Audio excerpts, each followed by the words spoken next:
बारे में लिखता है कि वो कोई कट्टर धार्मिक इंसान नहीं था, वो एक सैनिक था, एक शानदार सैनिक। 1951 प्रधानमंत्री नेहरू राष्ट्रपति राजेंद्र प्रसाद को लिखते हैं कि मुझे सोमनाथ के भव्य उद्घाटन में आपके जाने का विचार पसंद नहीं है। यहाँ तक कि सभी मुख्यमंत्री को बोला गया कि यह सबको समझ आना चाहिए कि यह कोई सरकारी कार्यक्रम नहीं है और भारत सरकार का इससे कोई लेना देना नहीं है। इसके जवाब में राजेंद्र प्रसाद नेहरू को लिखते हैं कि मैं अपने धर्म में विश्वास रखता हूँ और अपने आप को इससे अलग नहीं कर सकता। 11 मई 1951 राष्ट्रपति राजेंद्र प्रसाद सोमनाथ का भव्य उद्घाटन करते हैं। प्रधानमंत्री का सख्त आदेश था कि राष्ट्रपति के भाषण की एक भी खबर ऑल इंडिया रेडियो पर नहीं चलनी चाहिए। कुछ इस तरह धर्म के आधार पर बटे इस भारत देश में हिंदुओं को अपना सोमनाथ मिला था और आज ये हमें ज्ञानवापी पर सेकुलर और कानून का पाठ पढ़ा रहे हैं। 23 अप्रैल 1985 साहबानों के सुप्रीम कोर्ट ने यह फैसला दिया कि साहबानों को तलाक के बाद भी 180 रुपए हर महीना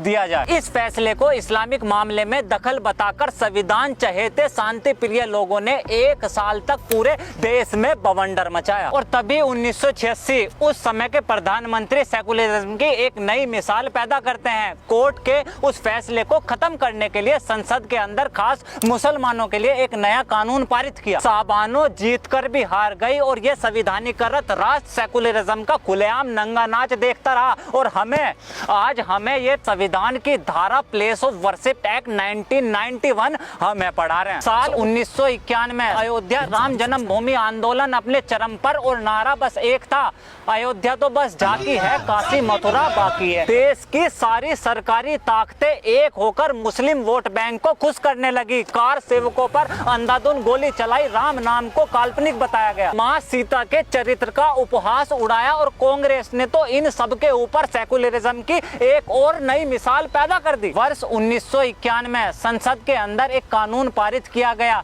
दिनांक 15 अगस्त 1947 के बाद जो पूजा स्थान जैसा था वैसा ही रहेगा, उसे बदला नहीं जाएगा। इस देश के हिंदुओं के माथे पर सी लिखा हुआ है क्या कि आप इमरजेंसी लगाकर संविधान में सेकुलर शब्द जोड़ोगे और ये देश सेकुलर बन जाएगा? विशेष वर्ग की वोट पाने के लिए वर्शिप एक्ट बनाओगे और हमारा ज्योतिर्लिंग फुव्वारा हो जाएगा और उल्टा शिवलिंग का मजाक उड़ाकर हमारे मुंह पे हंसोगे। ये जानवरों की पूजा, पत्थरों की पूजा, मूर्तियों की पूजा, प्राइवेट पार्ट्स की पूजा कहीं को कर रहे हैं? तुम्हारे प्राइवेट पार्ट्स से क्या लेना देना है लोगों को? मौका था हमारे पास भी 4 साल तक हंसने का। 1946 87% सीट मुसलमानों ने मुस्लिम लीग को जिताई। परिणाम स्वरूप 1947 में हिंदू और मुसलमान